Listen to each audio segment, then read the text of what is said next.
Grain as big as a hen's egg. One day some children found in a ravine a thing shaped like a grain of corn, with a groove down the middle, but as large as a hen's egg. A traveller passing by saw the thing, bought it from the children for a penny, and taking it to town, sold it to the king as a curiosity.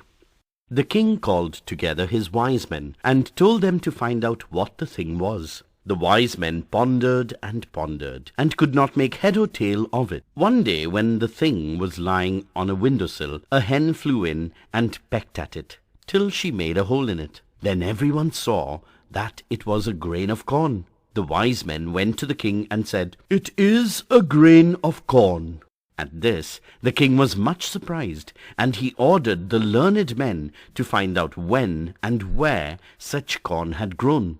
The learned men pondered again, and searched in their books, but could find nothing about it. So they returned to the king and said, "We can give you no answer. There is nothing about it in our book. You will have to ask the peasants. Perhaps some of them may have heard from their fathers when and where grain grew to such a size."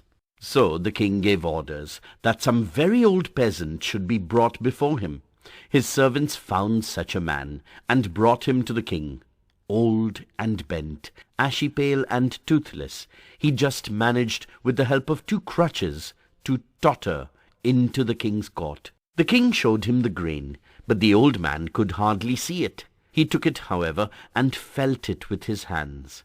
The king questioned him.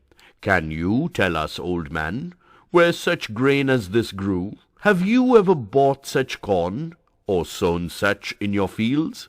The old man was deaf, so he could hardly hear what the king said, and only answered with great difficulty. "No," he answered at last, "I never sowed nor reaped any like it in my fields, nor did I ever buy any such. When we bought corn, the grains were always as small as they are now. But you might ask my father. He may have heard where such grain grew." So the king sent for the old man's father, and he was, "Have you ever bought any like it, or sown any?" "For in my time money was not yet in use. Everyone grew his own corn, and when there was any need, we shared with one another. I do not know where corn like this grew. Ours was larger, and yielded more flour than present-day grain, but I never saw any like this. I have, however, heard my father say that in his time the grain grew larger and yielded more flour than ours. You had better ask him." So the king sent for this old man's father. They found him too, and brought him before the king.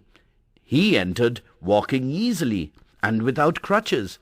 His sight was clear, his hearing good, and he spoke distinctly.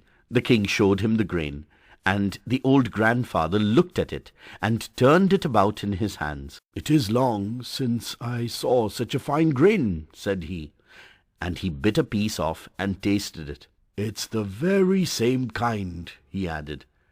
"Tell me, grandfather," said the king, "when and where, grandfather, did you buy it anywhere, or did you grow it all by yourself?"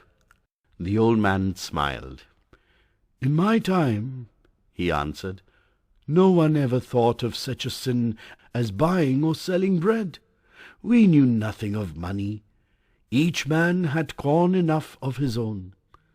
"Then tell me, grandfather," asked the king, "where was your field?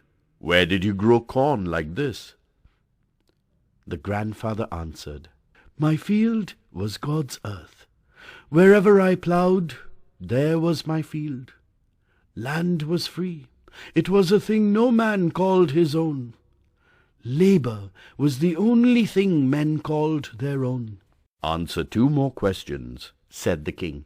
"The first is, why did the earth bear such grain then, and has ceased to do so now? The second is, why your grandson walks with 2 crutches, your son with 1, and you yourself with none.